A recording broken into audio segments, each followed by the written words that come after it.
অলংকারী Union Welfare and Development Trust ইউকের দ্বিবার্ষিক সম্মেলন অনুষ্ঠিত হয়েছে। এতে বিনা প্রতিদ্বন্দ্বিতায় সভাপতি নির্বাচিত হয়েছেন তাজুল ইসলাম কুরেশি ও ট্রেজারার নির্বাচিত হয়েছেন আব্দুল আলী। বিস্তারিত জানাচ্ছেন এহসানুল ইসলাম চৌধুরী শামীম।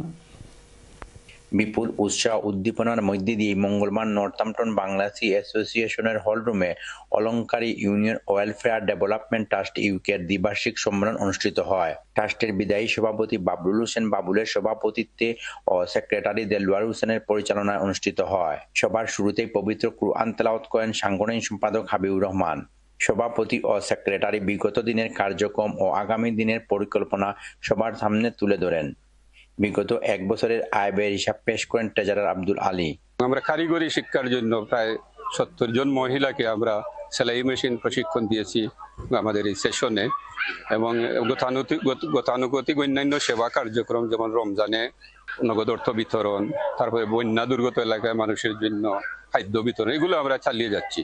গরিব দুঃখী মানুষকে কিছু ঘর নির্মাণ করে স্থায়ী একটা সমাধান করে দেওয়া, প্রত্যেক গরিব ফ্যামিলিকে এই রিক্সা বন্টন করা। সবাই বক্তব্য রাখেন ট্রাস্টের সাবেক সভাপতি এম এ মল্লিক, সাবেক সেক্রেটারি মকরম আলী আফরুজ, সাবেক সেক্রেটারি গয়াস মিয়া গিয়াস, বেলাল আহমদ, ইসলাম খান, বশির আলী, আব্দুল মুকিদ, আলমগীর হোসেন ও রিপন মিয়া সহ আরো অনেকেই।